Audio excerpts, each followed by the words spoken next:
बर्तमान आम प्रिय विधायक श्रीयुत बलिकृष्ण सिंह महोदय को अनुरोध करमा बलांगीर निर्वाचन में ठिया बलांगीर सौभाग्यता को लेकर बलांगीर लोक आम मैनिफेस्टोटा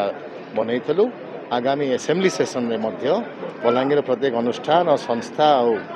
विभिन्न समाज को लेकर आम व्यू नेबा चाहूँ केमिति बलांगीर विकास शांति अमलता आम रखिपर भविष्य में कौन कार्यक्रम आम रखा तेणु बलांगीर में जन सौभाग्यतार कार्यक्रम रखाई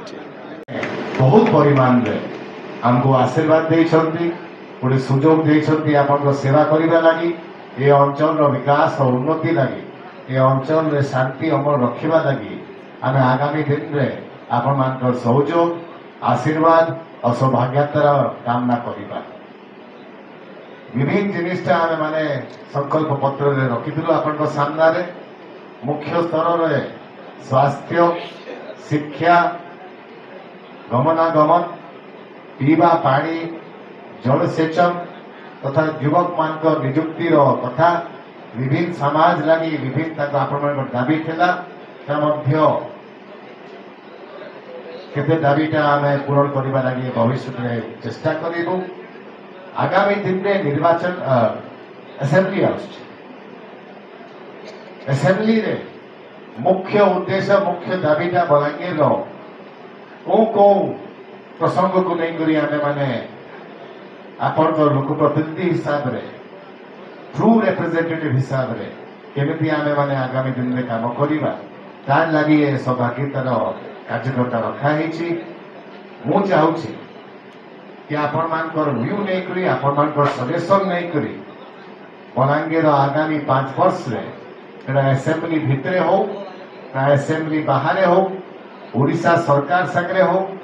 केंद्र सरकार जिला प्रशासन संगे हो आम आगामी दिन में कामटा संपूर्ण करने लगी चेष्टा करवा और सबु बेले मोर तो सबु बेले गोटे कथाटा आप मैंने मन रखिथे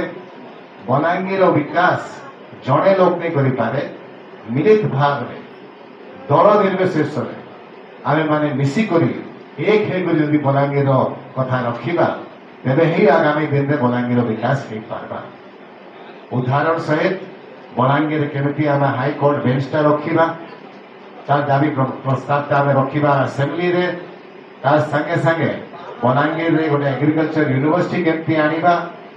विभिन्न प्रसंग लगी आपण माने सजेशन आगु देइथिले ताकू मध्य केंता करी परिचालना करबा तार पाई मु आपण मानकर सजेशन आपण मानकर एडवाइसटा मु सीख करूची मु आशा करूची आपण माने आमको सहयोग करेंगे आशीर्वाद दौथे और बलांगीर शांति अमल रखा लगी आम मानकर आशीर्वाद सब आम साथ बहुत बहुत धन्यवाद नमस्कार जय हिंद।